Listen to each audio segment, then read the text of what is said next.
Você ainda maneja o seu milho silagem, a nutrição igual milho grão? Aqui a gente tem um grande problema que na silagem a exportação de nutrientes é muito grande porque a gente tira toda a planta. E tudo que você vai fazer de manejo de fertilidade do solo e nutrição vai influenciar não só no seu sistema, nas culturas que vão vir depois, mas também na qualidade dessa silagem e na nutrição animal. E é isso que a gente vai ver aqui hoje junto com o time da Copama. Então já pega o seu café e o pão de queijo e vem aprender tudo que você precisa saber sobre milho silagem.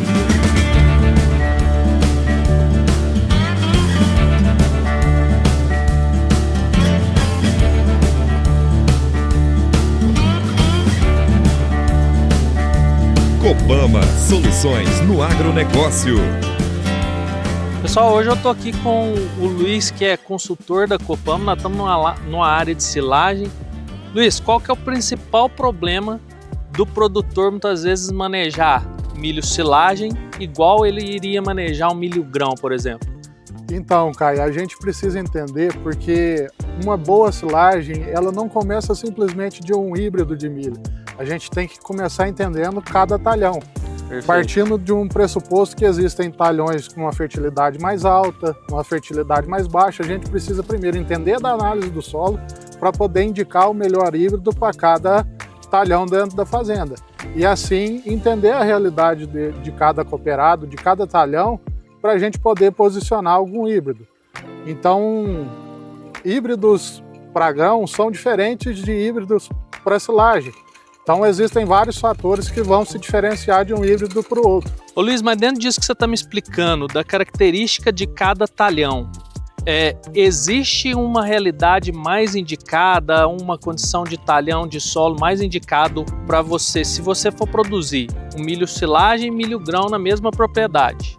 Existe uma condição mais ideal indicada para cada um dos dois? E fala um pouquinho também sobre a importância da escolha do híbrido certo. Sim, existem várias características de um solo para a gente analisar. Um solo com uma fertilidade maior é mais complexo da gente trabalhar em questão de correção e tudo. Então a gente acaba escolhendo um híbrido de maior potencial.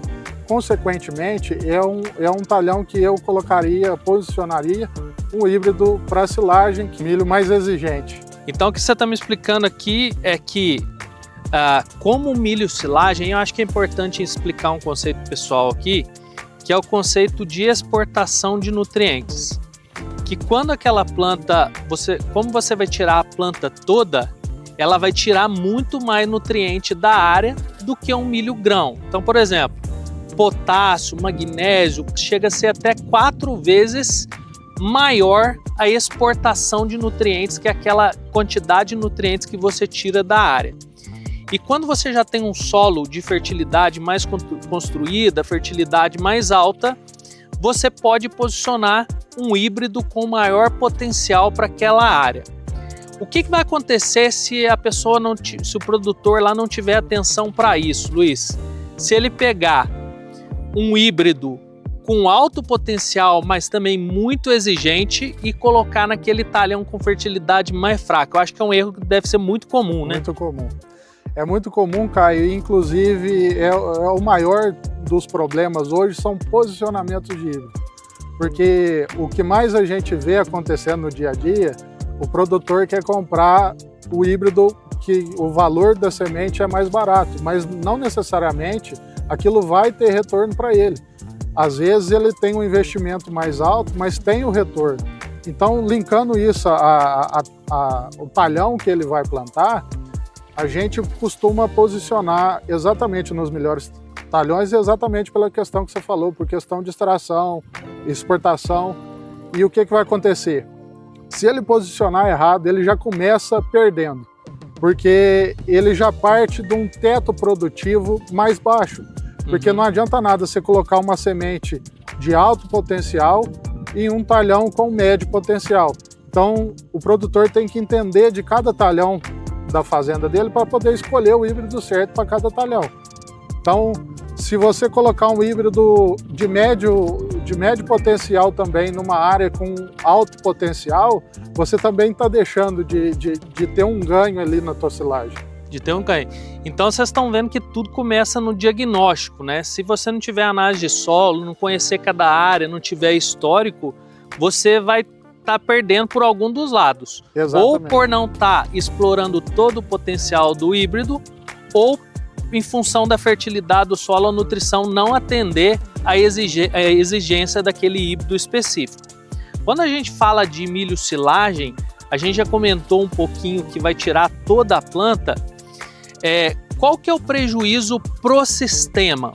Então, hoje a gente um certo gargalo que a gente tem é exatamente essa questão de exaurir o solo, porque você tá silagem em cima de silagem, você acaba extraindo muito do solo e acaba que muitas vezes não é reposto, não é feita uma cobertura, não tem outra cultura, então a gente prega por rotação de culturas.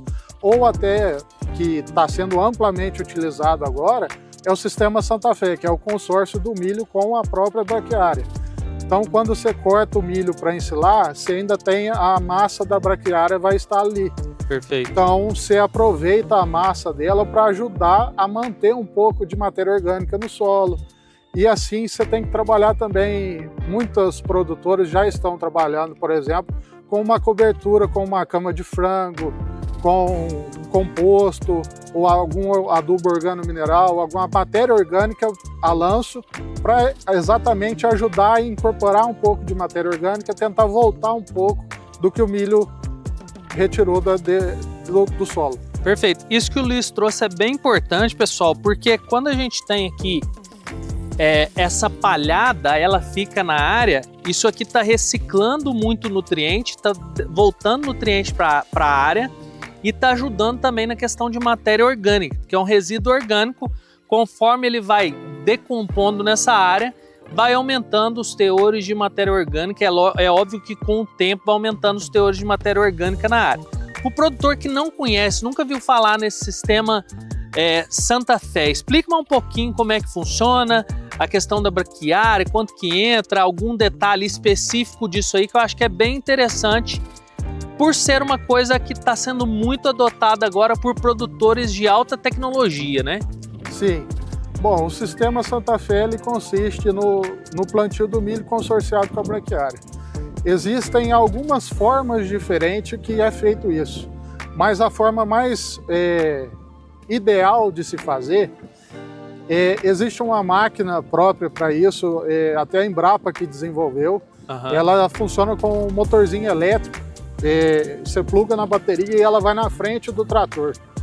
Então, o trator está engatado com a plantadeira, com a semente de milho, com o adubo, e na frente vai estar acoplado esse sisteminha que vai lançar a semente.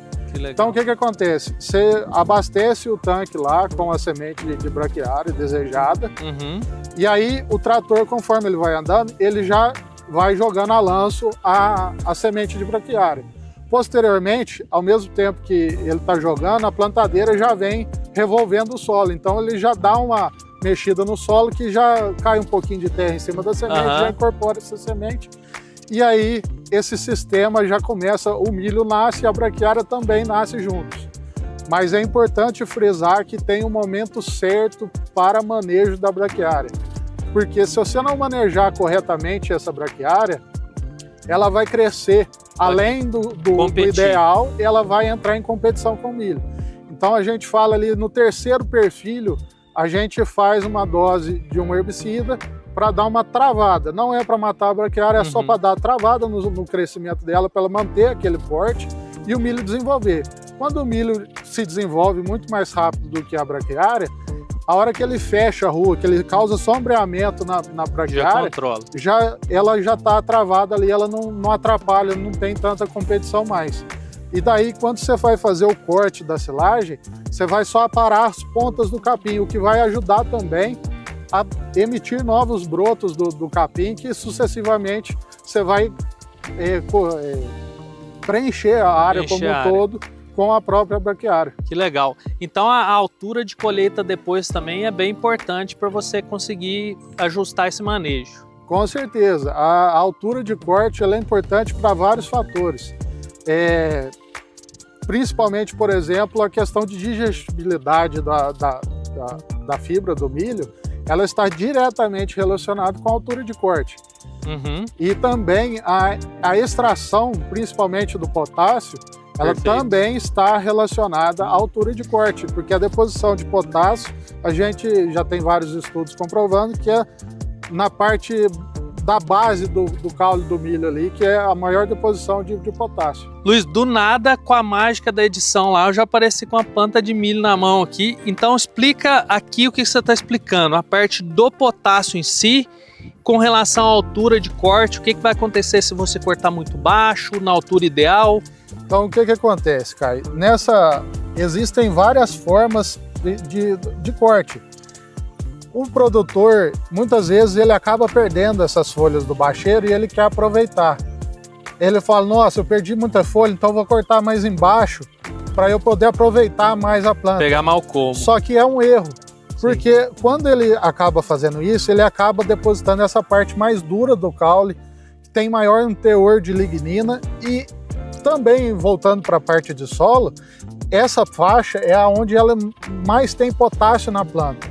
Então o que acontece? Se você cortar mais embaixo, você vai exaurir mais potássio do teu solo. Então, consequentemente, ao longo do tempo, sua reposição na adubação de potássio tem que ser maior exatamente por essa perda. Então o que a gente recomenda e fala que é o ideal?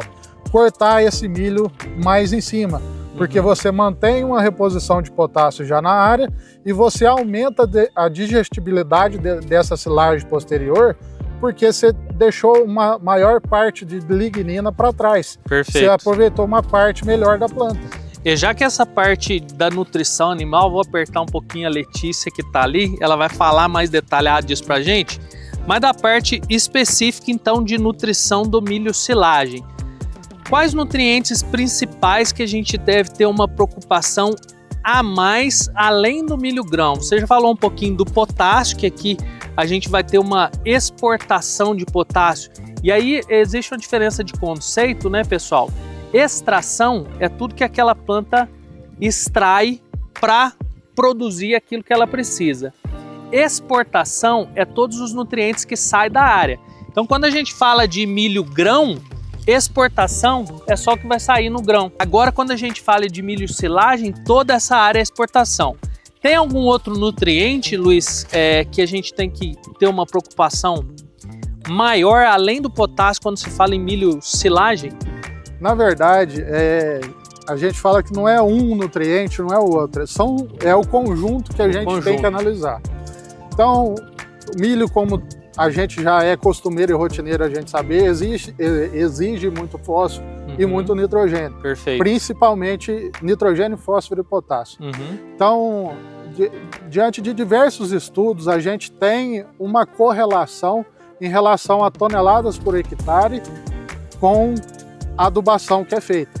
Então, a gente calcula o potencial da área, o potencial do híbrido, para poder estimar uma produtividade e calcular uma adubação adequada para cada produtividade, para cada talhão, para cada híbrido. Não somente a correção do solo, mas de acordo com cada potencial de produtividade. Perfeito. Vocês estão vendo aqui que não é simples, né? E se fosse, não precisaria da gente estar aqui fazendo esse vídeo, né, Luiz? E que nenhum fator é isolado. A gente tem que considerar questão de solo, fertilidade, como que está aquela situação, considerar todo o sistema, o que vai vir depois, considerar qual é o híbrido, se tem maior, menor potencial produtivo e também considerar o clima, se ele está propiciando para aquele ano aquela planta mostre todo o seu potencial produtivo. Luiz, tem mais algum ponto que você queira trazer nesse contexto de manejo, na parte de solo, que você acha importante? Olha, eu gosto de frisar bastante o manejo fitossanitário da lavoura. Perfeito. Porque, beleza, você corrigiu o solo, você fez uma boa adubação, você corrigiu a parte de nutriente, você pegou um híbrido de alto potencial, num talhão de alto potencial, de alta fertilidade, beleza. Se você não fizer o manejo fitossanitário, você perde também. Sim. Você não ganha em produtividade, mas você deixa de perder. Excelente. Então, se você fizer um manejo fitossanitário adequado, com com herbicidas adequados, com inseticidas adequados nas fases iniciais, com fungicidas principalmente. Até no dia de campo da Copama a gente teve vários ensaios, por exemplo, falando de carboxamidas em V4 no milho, tem mostrado ótimos resultados. Então, assim, você levar essas folhas da planta com uma maior sanidade até o final do ciclo, isso te proporciona uma maior digestibilidade, um maior rendimento de matéria seca por hectare quando você faz a relação. Então, isso lá na frente vai converter em carne, em leite de qualidade, com uma tonelada de silagem com uma maior qualidade produz mais leite e mais carne em relação a uma silagem de baixa qualidade, que às vezes você perde folha. E entre outros fatores. Vocês estão vendo aqui que o que a gente vai fazer no solo, na planta, vai influenciar na eficiência dessa silagem, na conversão lá na frente, independente se você trabalha com leite, se você trabalha com carne. Então, mais uma vez, eu agradeço a todos vocês, espero que tenham gostado de mais esse vídeo aqui, onde a gente saiu um pouquinho do café, estão falando um pouquinho de milho, de silagem, mas continua ainda na parte do solo. E você já sabe, mas não custa lembrar que para entender o solo é só seguir aqui Dr. Solo. Copama, soluções no agronegócio.